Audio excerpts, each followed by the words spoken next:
Eh bien, merci tout d'abord de me permettre de participer à ce séminaire en ligne et de vous faire part du rôle des syndicats dans la défense des droits humains et environnementaux à la lumière des dernières lois adoptées et en particulier la loi sur le devoir de vigilance.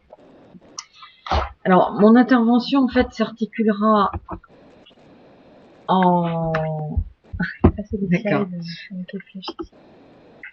Voilà, donc mon intervention s'articulera en trois parties. Tout d'abord, je vous ferai un petit rappel de mon organisation syndicale, la CFCGC, ce sera très court.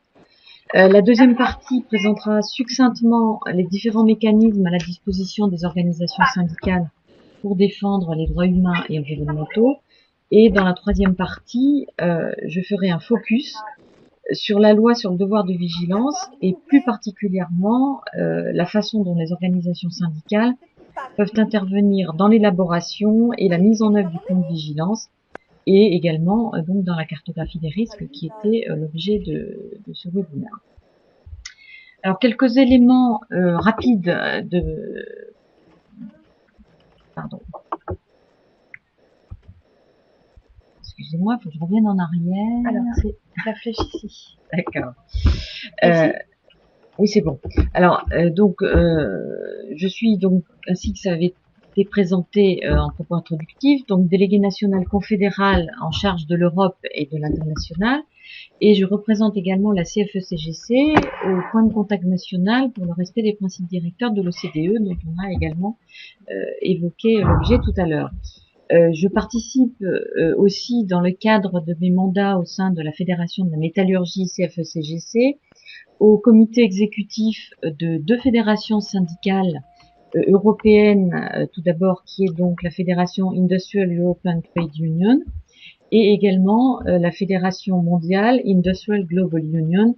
Ce sont des fédérations syndicales donc qui regroupent la plupart des organisations syndicales, soit européennes, soit mondiales. La CFE-CGC est la quatrième organisation syndicale française. Elle représente les ingénieurs et cadres, les agents de maîtrise, les techniciens, les agents administratifs et également les agents des trois fonctions publiques.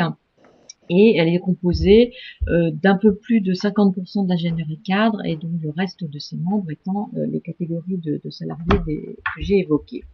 En ce qui concerne la Fédération de la métallurgie, qui est la branche d'ailleurs dont dépend l'entreprise Schneider, nous sommes la troisième organisation dans cette fédération-là et la première pour la partie ingénieur et cadre. Alors, je vais maintenant aborder le vif du sujet et j'ai souhaité élargir en fait un petit peu le thème de ma présentation à un certain nombre d'éléments de contexte, puisque même si la loi sur le devoir de vigilance est le dernier thème qui nous permet d'intervenir, il y en a plusieurs qui nous permettent, nous, organisations syndicales, d'intervenir dans l'entreprise pour défendre les droits humains et environnementaux.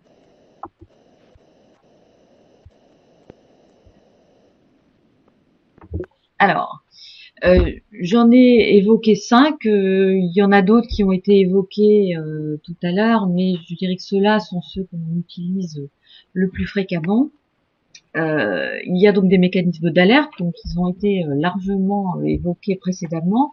Ce que je souhaitais quand même mettre en avant sur ce sujet-là, c'est qu'il y a deux types d'alertes qui peuvent être faites. Il y a des alertes collectives qui peuvent être mises en place par le biais du comité d'établissement. C'est le droit d'alerte économique. Il y a également un droit d'alerte éthique ou professionnel.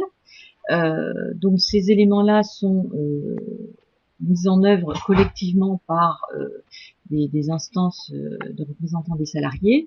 Et à partir de 1982, il y a également des alertes individuelles, soit sur la santé et la sécurité au travail, ou sur tout ce qu'on peut englober dans le cadre de l'éthique en entreprise, éventuellement les risques de corruption ou des atteintes, des comportements déviants ou frauduleux des entreprises, et donc qui peuvent être remontés par le biais de ces alertes. Un élément quand même important qui a été évoqué aussi, c'est que quelque part les lanceurs d'alerte disposent d'une certaine protection, que ce soit au plan pénal ou au plan civil en France tout au moins. Et à ce sujet-là, il y a un document qui a été publié en 2014 qui est assez intéressant de connaître, qui est donc la recommandation du Conseil de l'Europe pour la protection des lanceurs d'alerte, puisque quelque part, même si c'est pas quelque chose d'obligatoire, c'est un élément qui peut être mis en avant dans ces dossiers-là. Pour le côté français, donc ce sont des mécanismes qui sont assez largement réglementés, également vis-à-vis de la Commission nationale informatique et liberté qui nécessite un certain nombre de protections sur les données qu'on peut inclure dans ces systèmes. Alors, différentes lois ont été mises en place. Bon, elles ont déjà été évoquées, donc je ne vais pas revenir sur ces sujets-là. Je souhaiterais plus particulièrement évoquer le deuxième axe et le deuxième sujet sur lesquels on peut discuter, qui est donc le point de contact national de l'OCDE pour la mise en œuvre des principes directeurs à l'intention des multinationales. Ce dispositif existe dans 48 pays actuellement, hein, donc qui ont souhaité adhérer à ces principes directeurs. L'objectif principal, donc, c'est d'encourager la conduite responsable des entreprises dans un monde global. Le point de contact national français est assez particulier puisqu'en fait il est tripartite et il intègre non seulement des représentants du gouvernement par le biais de représentants d'un certain nombre de ministères, mais nous avons également des représentants des organisations syndicales d'employeurs, mais également de salariés. Donc, ce qui nous permet là aussi de mettre en avant le comportement des entreprises et de parvenir, dans la mesure du possible, à trouver des solutions pour remédier à des situations d'atteinte à l'environnement, aux droits de l'homme et aussi aux droits des salariés. Donc, les principes directeurs de l'OCDE sont bien évidemment accepté par la France, hein, qui y a adhéré, et donc de ce fait, les entreprises françaises sont soumises aussi au respect de ce principe directeur. Le PCN peut être saisi évidemment par des ONG, pas aussi par des organisations syndicales, mais également par tout citoyen qui peut souhaiter mettre en avant les mécanismes pour remédier à des situations d'atteinte aux droits de l'homme. Donc ces principes directeurs ont été réactualisés en 2011 et sont donc ceux qui sont en vigueur actuellement. Le troisième axe et le troisième dossier sur lequel les organisations syndicales ont un rôle important à jouer, ce sont les accords cadres mondiaux, qu'on appelle aussi accords mondiaux de RSE, tout dépend de l'objet qui est mentionné. Ce sont des accords en fait signés entre des entreprises multinationales et des fédérations syndicales internationales. Pour rappel, il existe actuellement un peu plus de 150 accords de ce type qui ont été signés. Beaucoup ont été signés dans le monde industriel. Il y a actuellement 12 multinationales françaises qui ont signé ce type d'accord. Pas encore Schneider, mais je crois que ce sont des réflexions qui sont abordées régulièrement. Et ces accords donc peuvent permettre de mettre en place des indicateurs, un processus de suivi en concertation avec les organisations syndicales, dans le but évidemment de préserver les droits fondamentaux des salariés, de faire une évaluation des risques en matière de santé et sécurité au travail, de sécurité des bâtiments, et bien évidemment de faire respecter les droits humains fondamentaux. À titre d'illustration, je vous donnerai l'exemple du groupe PSA hein, qui a signé l'année dernière un accord RSE, puisque le titre de cet accord c'est engagement C'est un accord cadre mondial sur la responsabilité sociale du groupe. Et donc, ça met en avant les engagements de PSA en faveur des droits humains fondamentaux, du développement responsable et de la protection de l'environnement.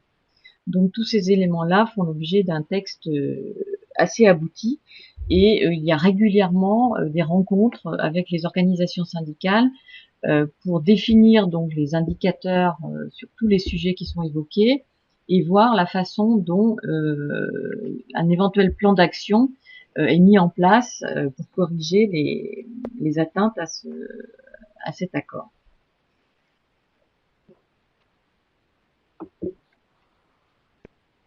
Pardon.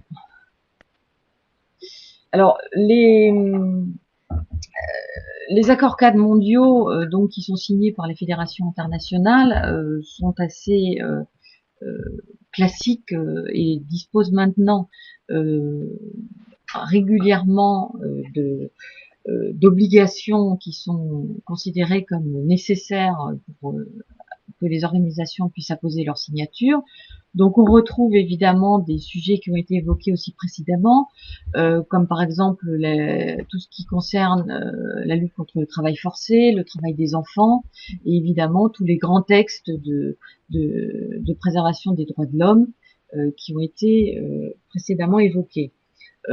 D'autres éléments peuvent être mis en avant dans ces accords, qui peuvent aussi être uniquement européens avant d'être étendus au plan mondial, et en particulier tout ce qui est les conditions de sécurité au travail sont souvent des éléments d'un accord cadre mondial dans des grands groupes.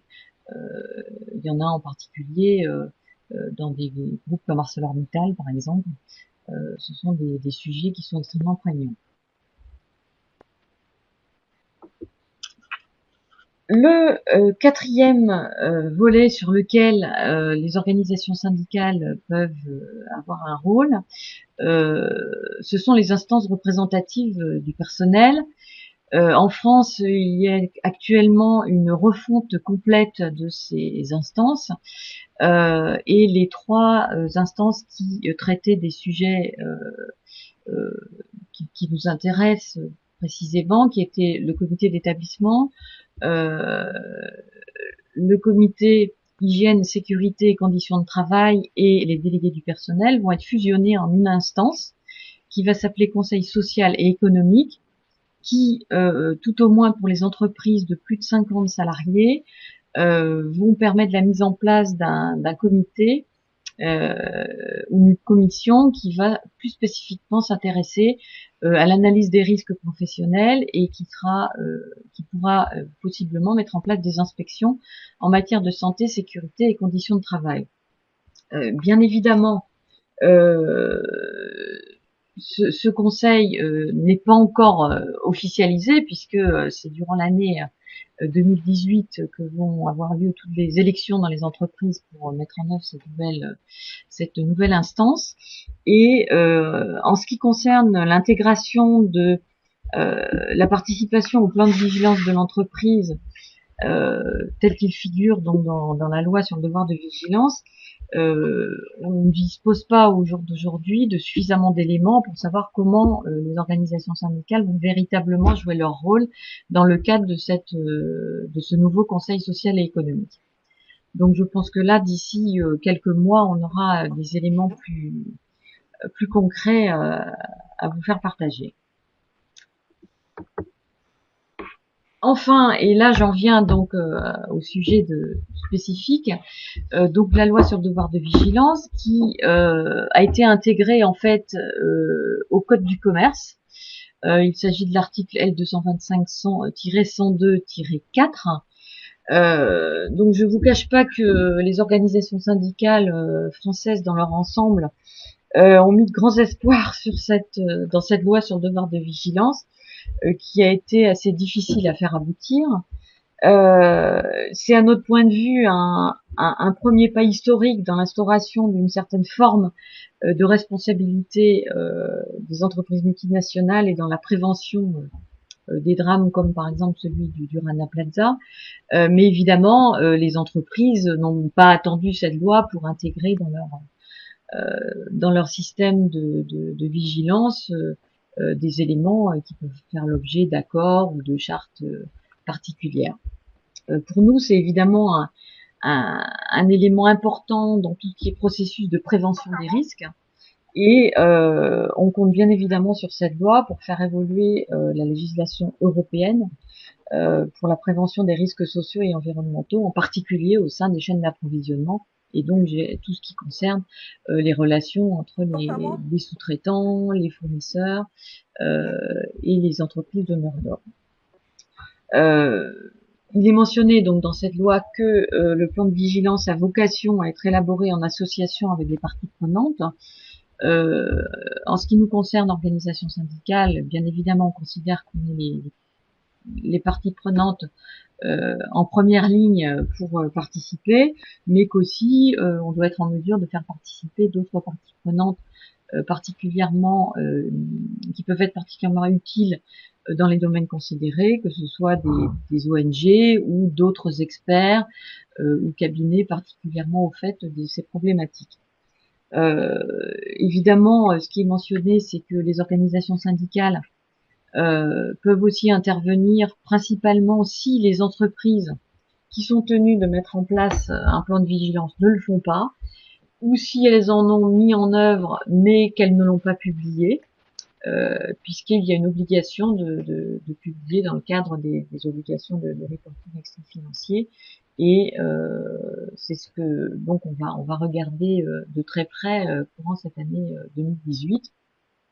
Et quelque part, ces actions-là sont pour nous, organisations syndicales, des outils véritablement politiques pour faire avancer ces dossiers-là.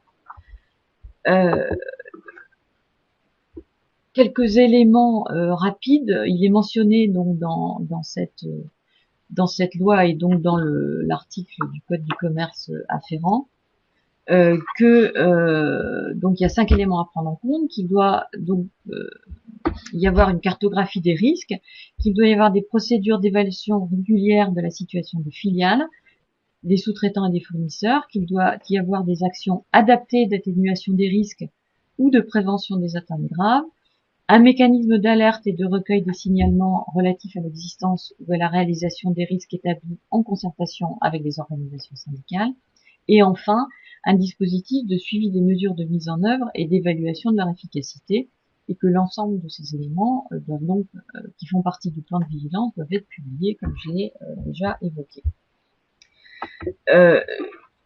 En ce qui concerne les cartographies des risques, nous, on envisage évidemment de voir la façon dont ça sera mis en place par les entreprises et principalement de s'assurer que l'entreprise suit quand même une démarche bien en place pour identifier les événements, évaluer les risques, analyser les différentes situations à risque, mettre en place donc une cartographie, si possible sous forme d'une modélisation qui nous permette de bien visualiser les différents risques, et puis évidemment tout ce qui peut être préconisation pour éviter que les risques se produisent, et tous les éléments de prévention et de protection. Nos organisations syndicales sont tout à fait prêtes à participer. Il s'avère que très souvent, cette partie-là est plutôt à la main des directions d'entreprise et que les organisations syndicales interviennent plutôt a posteriori pour effectuer le suivi de ce plan de vigilance.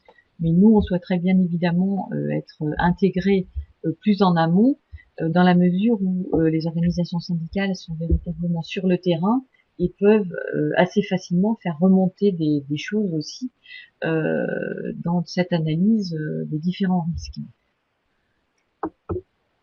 J'ai mentionné là juste, à titre d'exemple, deux types de cartographie des risques qu'on trouve assez souvent dans les entreprises. Sur la partie gauche, il y a une mention de ce qu'on appelle le risque pays. Alors après, le risque pays, il est adapté en fonction de ce qu'on en attend. Mais évidemment, c'est souvent dans le cadre d'une relation commerciale, voir si les relations commerciales peuvent être faites de façon stable et sécurisée. Et puis ensuite des risques qui englobent donc sur la partie droite tous les risques possibles pour l'entreprise, que ce soit l'environnement, des risques concernant les facteurs humains, des risques opérationnels, des risques en ce qui concerne l'image de l'entreprise aussi. Donc ce sont des éléments qu'on peut intégrer. Et puis on évalue selon la criticité des risques, s'ils sont faibles, moyens ou très importants. Donc ça peut être des éléments qui sont assez rapidement euh, pris en compte par les organisations syndicales, sans avoir besoin forcément d'être des spécialistes des différents sujets. Et évidemment, ces cartographies sont remises à jour régulièrement en fonction des modifications des risques qui peuvent se produire. Voilà, donc me voilà maintenant au terme de la présentation.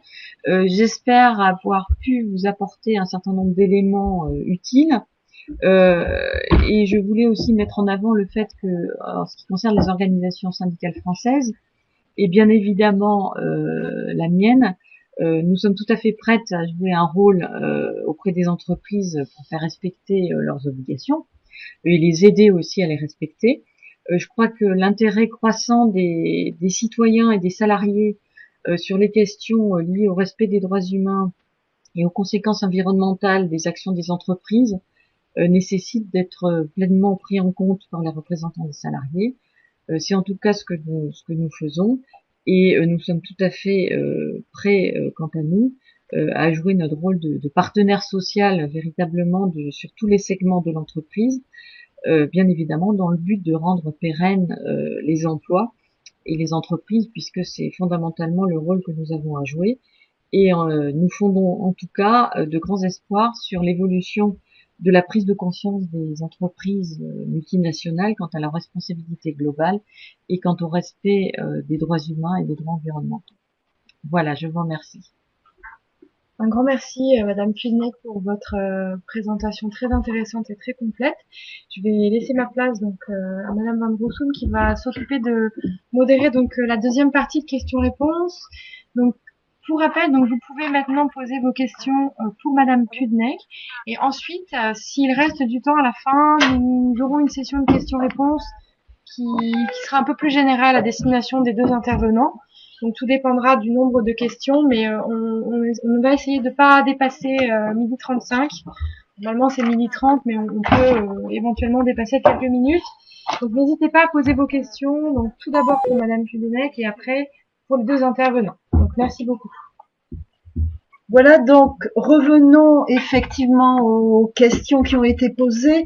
On se rend compte que votre souci, c'est quand même beaucoup la mise en œuvre des choses et le respect des dispositions. Parce qu'il y a donc une question qui est la suivante. Lorsqu'une multinationale ne respecte pas les dispositions des 10 accords mondiaux de la RSE, quelles sont les options qui s'offrent aux syndicats, notamment si ces accords relèvent de la soft law, n'est-il pas possible d'obtenir gain de cause sur ce fondement en justice?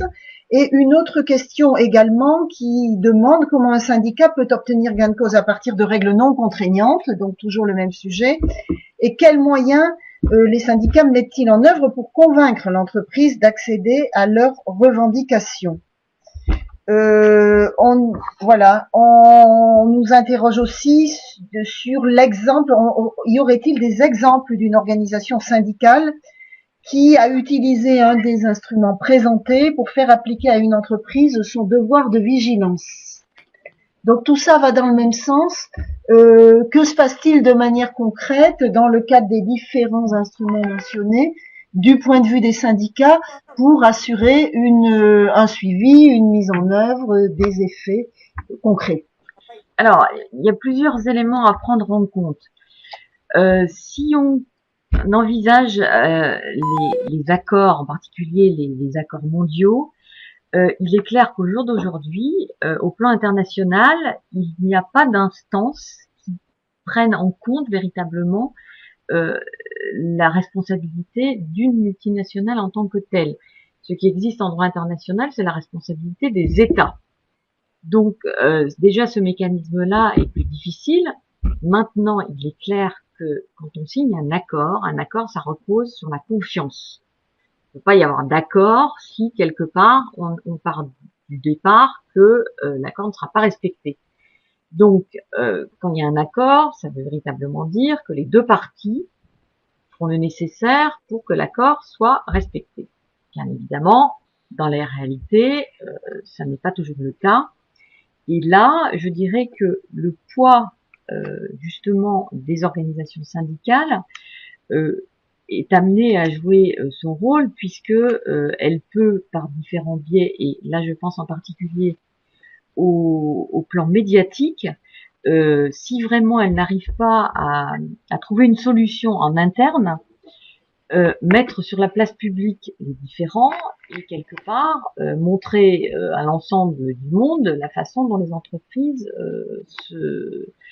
se comportent vis-à-vis quand on respecte la parole donnée, puisque quelque part un accord c'est ça.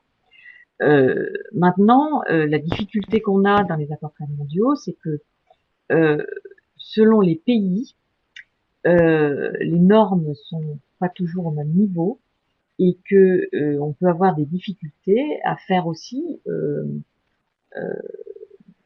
implémenter des décisions parce que dans les pays en question, le rôle des organisations syndicales est moins avancé ou que il peut y avoir aussi des directions locales qui quelquefois sont moins volontaristes pour la mise en place de ces prérogatives que le siège d'une entreprise. Mais alors, est-ce que peut-être que dans le cadre donc des différents mécanismes qui ont été évoqués, est-ce qu'il y aurait un exemple concret qui pourrait être donné, par exemple en matière de respect des droits syndicaux? Alors, bien évidemment, sur la partie respect des droits syndicaux, il y a l'Organisation internationale du travail. Il existe au sein de cette organisation un comité des libertés syndicales, donc qui regarde régulièrement par pays les problèmes qui peuvent se poser. Il y a certains pays qui sont mis à l'index, on va dire, et qui font l'objet d'un certain nombre de rapports. Ce comité est tripartite. Alors ce comité comporte évidemment des représentants des syndicats d'employeurs oui. et de salariés. Et de salariés. Oui. Et donc dans ce cadre-là, ça peut être un moyen justement de faire réactiver des processus qui sont pas appliqués dans différents pays. Et on a mentionné tout à l'heure les directives OCDE, le point de contact national. Je crois qu'il va y avoir un autre webinaire plus détaillé sur cette question, mais c'est quand même peut-être un élément également, un lieu où des choses peuvent se passer dans ce domaine. Alors le point de contact national est ce qu'on appelle une instance quelque part de soft law, puisque c'est une instance de médiation. On n'est pas là pour permettre à quelqu'un de récupérer des indemnités financières parce qu'il y a eu un dommage.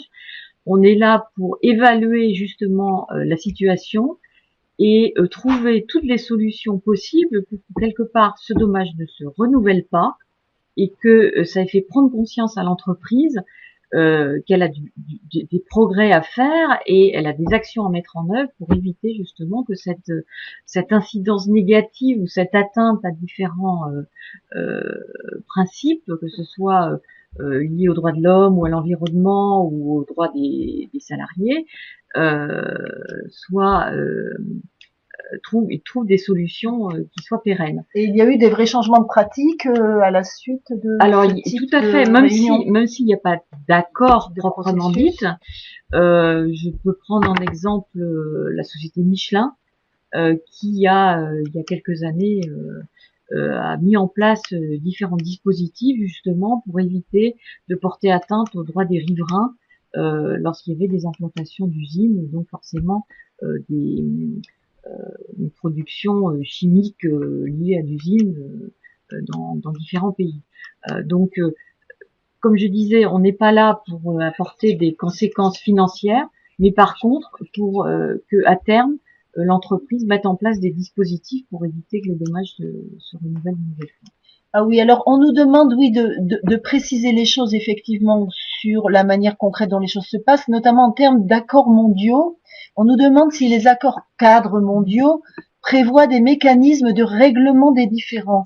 comme par exemple le recours à un juge national ou à l'arbitrage. Alors, quelles sont les dispositions? Les derniers accords négociés en particulier par la Fédération Industrial Global Union, qui est celle que je connais le mieux puisque j'en fais partie, mentionnent effectivement un système de règlement des différends en interne, et si vraiment les mécanismes internes n'aboutissent pas, une possibilité de recourir à une juridiction en fonction de ce qui est établi dans l'accord. Tout à fait. D'accord. Donc ça figure dans les accords les plus récents. Oui, donc c'est une évolution récente. Oui, parce que justement, il s'est avéré que c'était souvent le point qui posait problème et qui était difficile à résoudre, parce qu'il n'y avait rien de prévu au départ et que ça pouvait occasionner justement des insatisfactions très fortes des parties concernant ces dispositions-là. Ah oui. Donc effectivement, donc il y a même une évolution dans la manière dont les choses sont négociées, les dispositions qui sont incluses en fonction de ce qui se passe sur le terrain. Oui, puisque les accords deviennent de plus en plus des accords de responsabilité sociale et environnementale, et donc il est indispensable de prévoir des mécanismes dans la mesure où il n'y a pas véritablement de droit international qui peut régler ce type de situation. D'accord. Donc merci beaucoup pour la présentation et pour avoir répondu aux questions des participants. Il nous reste quelques minutes maintenant, donc si vous souhaitez, s'il reste des questions en suspens pour Maxime Goualin, ou si vous avez d'autres questions pour Madame Kluinek, n'hésitez pas à poser vos dernières questions avant qu'on termine cette session. Je me souviens que nous avions une question sur le financement des plans de vigilance qui était intéressante. On nous avait demandé il y a un petit moment et puis on n'avait pas pu creuser dans quelle mesure il existait le moyen de et dans quelle mesure il existait des financements spécifiques pour l'établissement par les entreprises des plans de vigilance. Maxime, des pistes ou pas? Des moyens propres à l'entreprise, il me semble, mais je ne vois pas d'autres. Oui. Non, je pense que c'est les moyens que l'entreprise doit mobiliser. Après, il y a effectivement un intérêt, à mon avis, à se regrouper à plusieurs entreprises et à éventuellement partager les coûts, si on pense notamment des formations ou des audits. On a tout intérêt à se regrouper entre entreprises de même secteur ou même de secteurs différents qui partageons les mêmes fournisseurs et qui au final avons les mêmes chaînes de sous-traitance, en tout cas une partie. Mais sinon, il me semble que les financements, c'est propre aux entreprises. Ah, oui. Alors, et on nous avait aussi demandé, toujours pour Schneider, comment vous aviez élaboré la cartographie globale dans le cadre du plan de vigilance, et est-ce que vous allez communiquer sur cette cartographie globale? Alors, cartographie globale, nous on a 3 cartographies. Donc, on a une cartographie fournisseur, telle que je vous ai présentée. On en a une autre en interne.